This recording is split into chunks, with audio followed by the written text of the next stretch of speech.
All right, welcome back, everybody.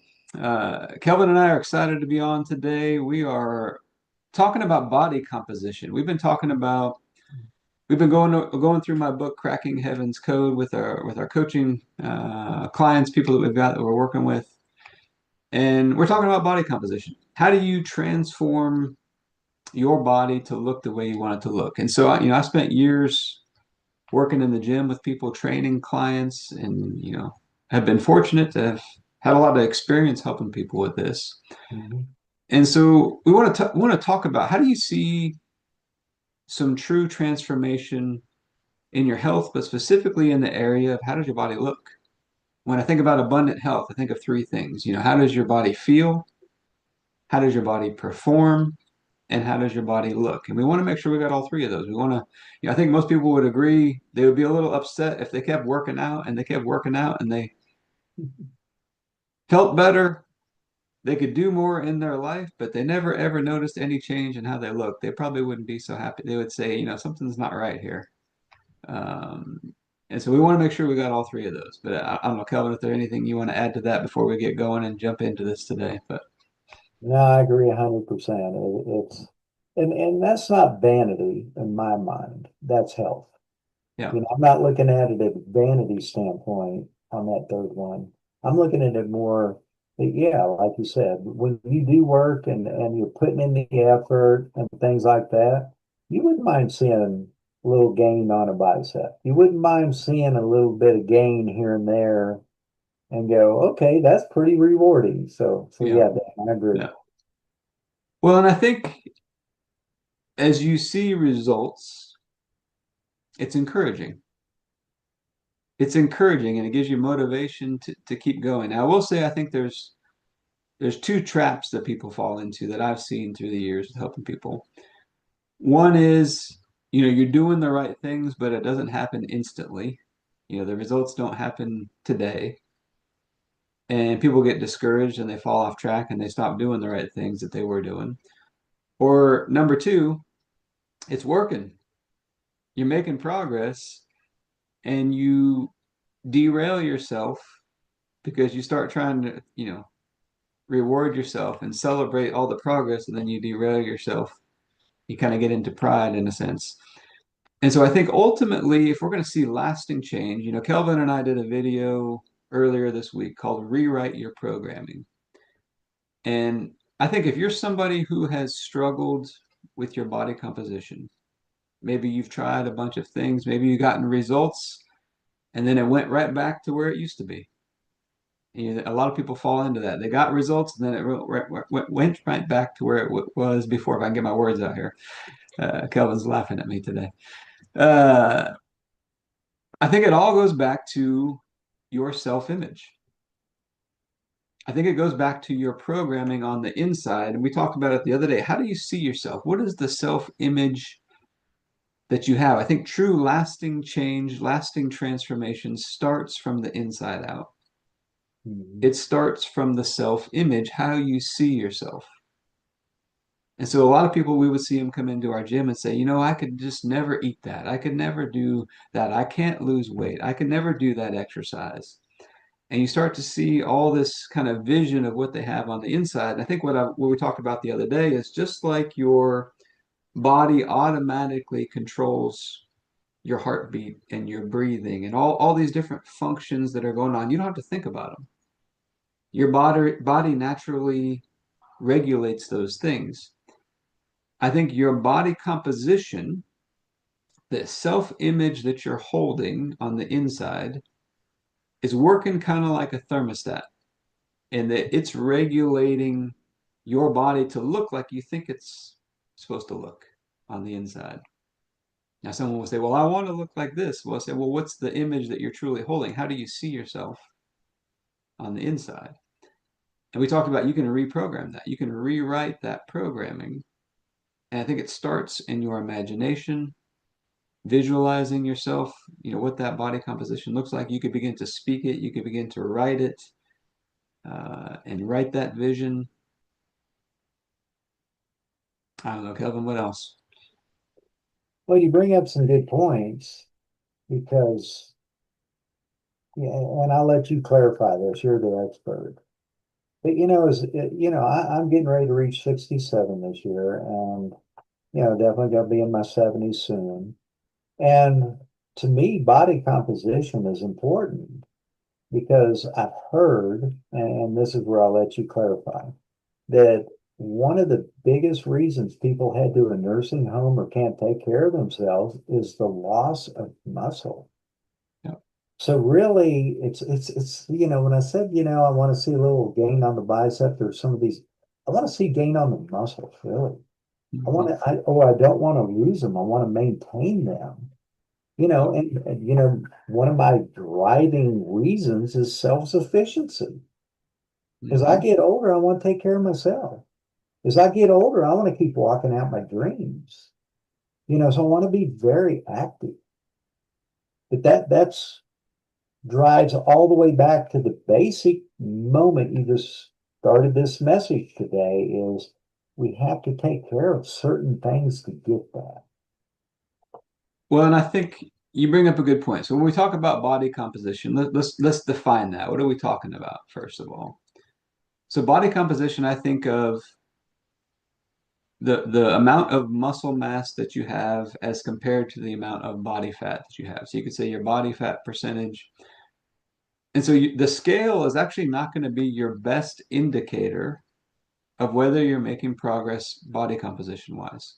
It's a part of the picture. So I think for most people, the combination of what does the scale say and how do your clothes actually fit or your tape measurements, the combination of those two is actually going to give you the best picture. So we'll see some people like Kelvin and I have talked about it before. It's like, hey, what he was doing, he gained some muscle and he lost some fat at the same time. And so he didn't see a huge change on the scale, but it's like based on how your clothes are fitting, that's telling us that you're gaining muscle and you're losing fat at the same time. And a lot of people think you can't do that, that you can't do both at the same time. But I've seen it over and over and over again that people can lose body fat and gain muscle at the same time. We see it happen all the time. And the scale might not move. And the scale might not move. In fact, one of the best times I've seen, I was experimenting with some things. I had a big body transformation at one point, and people were like asking me what I was doing, and my body weight did not change at all. It was exactly the same. But when I figured it out based on how my clothes were fitting, I was the same exact weight, but I lost 3 belt notches down at the same exact weight, which means what? I figured it out, lost about 15 pounds of fat and gained about 15 pounds of muscle. My weight did not change 1 ounce. Mhm. And so it's important we understand that bigger picture. It's not just scale weight. Now, for a lot of people, they want to see the scale weight go down just because it's motivating or they think it needs to be less or whatever it may be. But if we're going to change our body composition, I think the one thing to remember, I used to always tell the trainers in my gym this, is that you got to go into training. Many people work out, but very few people train. What's the difference? Many people work out, very few people train. Working out, you're just going in and you're just going through the motions or you're doing whatever feels good that day. Training, you got a plan, you got a purpose, you know exactly what you're going in to do that day. And I think when you're in training, you're keeping records. I always say your body works like a business. Imagine, you get to the end of the year and your business has no records. It's time to go to the accountant and turn in your taxes. You're going to be in trouble. You got to keep some records. So I think it's good to track, what is my intake of food? What is my workout progress, my reps, my sets, all these types of things. I think you should be keeping records. I think most every person that I've seen truly have a transformation, they were keeping records of some sort. Yes. A lasting transformation usually has got some record keeping going on of some way, shape, or form. Yeah. And Dan, I find that you're exactly right on this because when I keep records and I see gains and I see body composition changing, it just does something to the inside of me that goes, hey, this is working. I Hmm. like this. I'm Yep. feeling better. I'm more vibrant. And that's where I want my temple. That's where I want my temple. I can serve him with all I have, especially if I'm taking care of my temple. And that, Hmm. that's where we're at today, body composition. And, our body is a temple used by our Lord. Very much. So let's talk about a couple practical things. Number one, I think you got to start from the inside, start rewriting that programming, start rewriting that vision, get that picture in your imagination, and not only get it, but continue to hold it there. Continue to look at where am I going? Continue to look at that picture on the inside. And I think you got to go into training, which means what? We're going to have to be disciplined. We're going to have to, discipline ourselves in some ways to stay on track with what we said we're going to do. And so we're going to have to get into some discipline. That's just the reality of things. If we want to truly see some transformation, we're going to have to discipline ourselves. Nobody ever probably really got super fit by accident. Like they set out to do something and stuck to it. And so we're going to have to go into training. Well, Dan, I have a question on that. Yep. Let's say I don't have gym access, I don't have weights, Hmm. but yet what you're saying is resonating with me. What foundationally, and let's say I haven't done anything in years, but yet I want to get started. I'm kind of afraid to get started. I'm kind of lacking any type of confidence. Where do I Yep. start, Dan? Where do I start? If someone wanted to truly transform the way their body looked, body composition, what I would start with is number one, we got to get the food under control. And we always talk about we want to eat balanced plates of food. We're not talking so much about nutrition today, but balanced plates of food. But the real key to body composition is we got to get the portion sizes and the total amount of calories dialed in for the day. Now, some people will say oh, it just matters what you eat. Some people will say it just matters portion size. They both matter.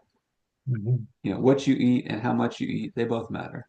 And so we got to get the portion sizes dialed in, and that's going to be individual to you. That's based on, your body type, your body size, how active you are, all the different factors of life.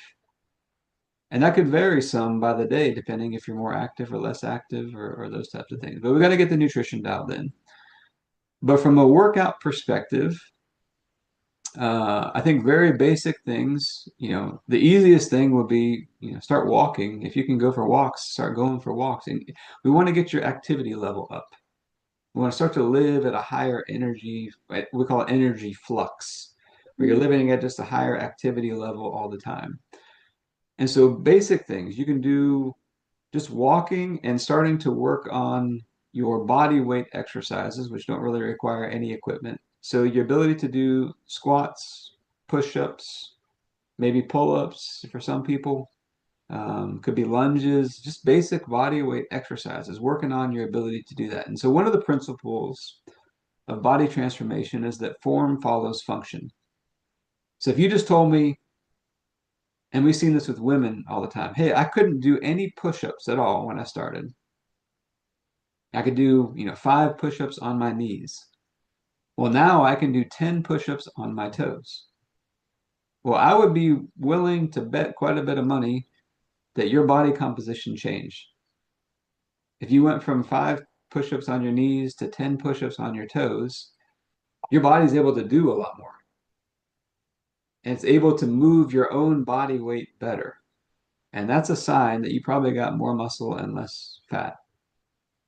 And so simply by just improving, you could just take literally push-ups and squats or lunges or pull-ups, any of those body weight exercises. If you just improved what you could do, your body composition would probably change. And Dan, something comes to my mind is depending on where you're starting, if it takes you 6 months to do what Dan just said, Hmm. guess what? When you look back 6 months from now, look how much further you are Yeah. ahead of today. Yeah. Now, some people may take a month. Some people may take weeks. It just Hmm. depends on who you are and where you're starting. But at the end of the day, start. Yeah. And I've always thought if you look ahead into the future, if nothing changes, then look back. More of the same's coming. But if you step out of your comfort zone today and say, I'm going to make a change, and you know what? It might not hurt to go to the doctor and say, hey, I'm getting ready to work on some things. Am I healthy enough? Am I well enough? Or you may be at a point you're confident enough and don't need that. But clear those hurdles out of the way. Don't be afraid to start. And if you need a doctor to kind of help guide you, then use that. That gives you confidence. Or if you're at a place you know you can start, then make today the day. Don't wait for tomorrow because it never comes. Tomorrow just doesn't come. So it's about taking action, and I just love the way Dan approaches it. You know, we won't get into this, but it's easy strength. Yeah. You start out easy, manageable pieces that aren't going to make you sore, Yeah. and just build up so gradually until you look back and go, wait a minute, I did do 10 push-ups. Wait a minute, I'm doing 20 or whatever it is. Hmm. But like he said, if you can see those gains with these body weights, you know something's changing on the inside as you gain. It's like, you might start with a squat where you only go down a quarter, or you might be able to go down an eighth, but that's a place to start without pain. But then eventually, how can you go down and do a full air squat with your body weight? And then turn that into multiple reps. Hmm. Well, those 6 months, if it takes you 6 months, those 6 months are going to go by either way. Yeah. So we might as well be making some progress. And the good news is, I always tell people, if you've been doing nothing, well, then 3 push-ups is more than you have been doing, right? You're giving your body something to adapt to, a stimulus to cause change and transformation to happen in your body. I think let's talk about a couple big mistakes I see people make. Number one is trying to overdo it with the exercise in the beginning. Because think about it this way, like I said, if you have been doing nothing, it really doesn't take much exercise to do more than you were already doing. And here's what the problem is. If you go from 0 to 100% tomorrow, well, now I've made it actually harder to get results in the future. And let me explain what I mean by that. Well, if I started, let's say, 100% for me was I could do 10 push-ups. And let's say I was doing 0 before, I just start with 2 or 3 only. Okay. My ceiling was 10% or was 10, right? You follow me so far? My ceiling was 10, but I only did 2 or 3 because that's already more than I was doing. And then the next week or two, I do 3 or 4. And then the next week or two, I do 4 or 5. And I keep building. Well, what do you think happens to my ceiling of 10 by the time I get to 10? Mm-hmm. My ceiling of 10 is now probably 15 or 20. And so now I've raised my ceiling up, and I've got plenty of margin underneath that ceiling. And as I keep progressing, my ceiling keeps raising. And so the beauty of it is it keeps feeling easy. I never have to get to the point where it feels miserable. It keeps feeling easy and I keep progressing. And now I don't hit a plateau. Because if I start at 10 and I can only do 10, it's going to be a grind to get to 11 and then 12. And then every time I try to bump up another level, it's hard. And so if I will keep plenty of margin, my ceiling will raise as I go, and then the margin, the buffer will keep raising with it. And it becomes much easier. And which way do we think is probably more sustainable? Not being sore, not being stressed, Hmm. but taking that approach. Yep, taking that approach.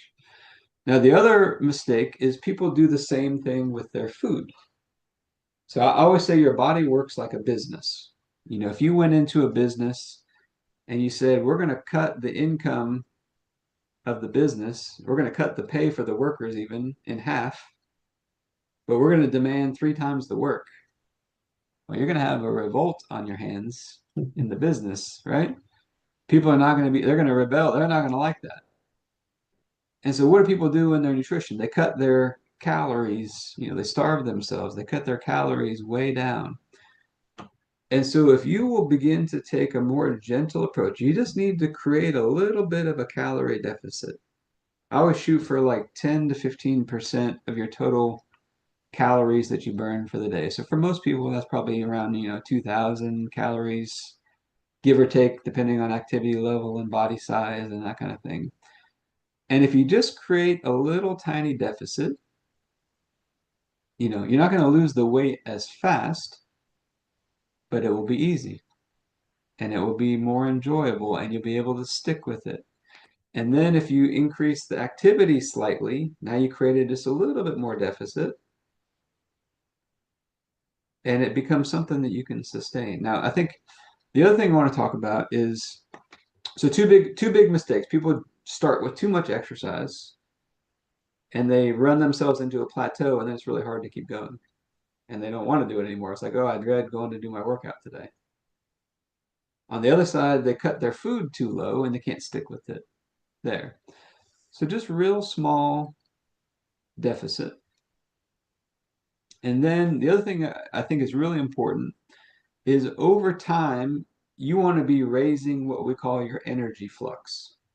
Okay, so your energy flux is, so use an example. You weren't doing any walking, you weren't doing any push-ups or squats or whatever.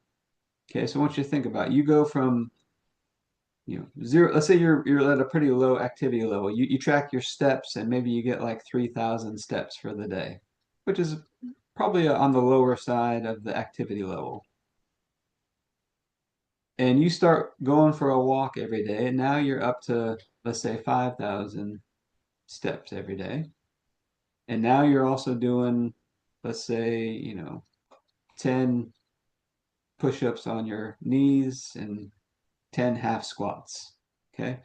Well, we could calculate that out. We could figure out, all right, 5,000 steps means you burn this many calories, and you did this much in your push-ups and squats. It probably burns about this much calories. Let's say a month from now, you do 6,000 steps, and now you're doing, 20 push-ups on your knees and 20 half squats. And then another month from now, you're doing, maybe 20 push-ups on your knees and you try a couple on your toes. Okay, so your activity level keeps raising up. Well, as you do that, because you're burning more, you could keep raising your nutrition level up with it as well. You could stay in a deficit if you wanted to lose weight or body fat, but you can continue to raise up your food so you can actually eat more. And so what happens is that at the higher level of energy, what I call energy flux, because it's how much energy you got flowing through your system, how much nutrition, how much exercise is flowing through your system. The faster that flow is, the faster your body transforms. And so it's actually better to eat and to exercise at a higher level than it is to be at a lower level. Your body's gonna transform. So I always give the example this way. Reading your Bible, we could say, is kind of like eating spiritually. Okay, well, is it good to eat a lot but never exercise what you learn? Probably not the best for us. We get spiritually fat, I guess we would say, in that sense. Is it good to not read it at all or very little and exercise it at a high level? We're probably going to run into some things where we don't really understand or know what we're doing, and we could get ourselves in trouble doing it that way. The best model, I would say, is I take it in and then I exercise it. I take what I put in and I put it into practice. I read it, I learn it, I digest it, and then I put it to work. The more you can get that balance between your nutrition and your exercise, it's all just meant to be a parable for how to teach us how to do that, I think. Is this making any sense? Well said. Okay. Well said. So I think the higher level of energy flow you can live at, and it's interesting, there is some science on this. There's some research on this that shows that if you had two people, and let's say one person, they're in energy balance, so they're exercising the same amount as they're taking in. You know, their calorie burn is the same as what they're taking in. And they're at a lower level. Let's say they're at 1,500 calories a day in and 1,500 calories a day burned. Well, that same person, if you kept their energy balance equal, but you bumped them up to 2,500 a day, their body would actually change more so at the 2,500 than the 1,500. Their body composition would change. And now this is something you can't just go from 1,500 to 3,000 overnight. You gotta over time start building this up. And that's where the training and the discipline comes in and the tracking is that if I'm tracking that over time, I could see where I'm at and I could work on making progressions in that over time. And Dan, what I love about that is as you track and you're keeping decent notes on where things are. Hmm. Let's say if you notice that, hey, I am getting stronger, but I really wanted to lose some weight. Hmm. And you look at that, then it's a tweak, Yep. not an overhaul. Yep. You just then tweak the calories a little bit more until finally you're in that deficit, Yep. but not, where your body is just not functioning well. Hmm. And I like the balance and not the extremes. Hmm. And that, when you get to these places, you're talking about we have a very solid, methodical plan to move forward. Hmm. And you're saying, hey, if I'm at this level, then gauge it. Just start at that level. Don't try to start where you want to be. You Hmm. got to work to where you want to be. Yep. And we all know that as common sense, but sometimes when it comes to diet and exercise, we just lose all of our common sense. Yep. We just want to go destroy our body in the gym and then just massively cut things at our Yep. plate. And the Yep. next thing you know, it's just it's just such a way to end up in failure. Well, And let me give an practical example. So I had a time, this is a lot of years ago, where I needed to lose some weight. I needed some body transformation. And I really did increase my activity level, but I ate probably too low on nutrition. So I was probably eating, so I was around 200 and something pounds at the time, a little over 200 pounds. And I was only eating probably like 1,800 calories a day most days. And I lost weight really fast, but I lost some muscle along the way. What I've learned is I could, and especially if I'm willing to let it take just a little bit longer, but not as long as you think. It's actually one of the things I think that happens is once you get into a good momentum with this, like your body gets into a momentum where it starts to change, it gets momentum of changing, and it gets easier as you go, I think, if you do it right. But anyways, I found that I could change it eating more like 25 to 2,700 calories rather than 1,800 and still get just as good a progress and maybe better because I'm retaining muscle better. And so, and that's a big difference in a day. Like 7 to 900 calories a day difference. Mhm. That's a big difference in the amount of food. And so it's a very interesting thing. Well, Dan, I think we've covered some good bases today. Yeah. I think this has been a pretty cool topic. You know, a lot of people think about it, but don't know what to do about it. So hopefully this has been a way for somebody to just maybe get us, maybe today's the day you start something. Maybe Hmm. you get motivated and today you start with just some intentionality. Yep.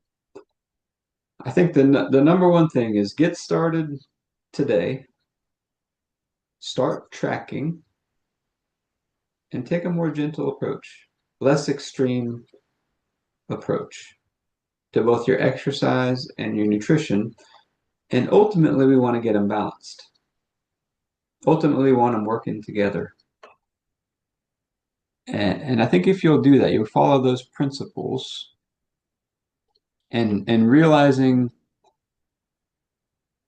we don't have our chart pulled up today, but inside of Cracking Heaven's Code, the book, we have a chart we've been teaching off of and all the different pathways of how this all plays out. But body composition is on one of the things we teach is it's on the pathway of time. And one of the ways you can give yourself some grace is to give yourself some extended time to see results. Like if you'll take an approach where you're not in so much of a hurry, I think you'll set yourself up better 6 months from now, a year from now, because the reality is most people do it for a little while and then they get off track and they end up worse off than when they started in the beginning. Well, I can't wait to see what the people who start today Yeah, feel like in 6 months with a yeah, very gentle, methodical approach. So, yeah. Dave, thank you for explaining it well today and the dialogue. I think this has been very helpful. Thank you, Kelvin. Look forward to hearing how people put this into practice. So, Very good. all right. Well, if this has been helpful for you today, if you could like the video, subscribe to the channel, share it with somebody that you think might like it as well. That'd be helpful for us. If you want to learn more about Cracking Heaven's Code or any of the stuff that we teach on health, you can go to abundantlifetrainingcenter.com. You can find more information there. But Kelvin and I will be back next week. Absolutely. Yep. I hope you all have a blessed weekend. Yep.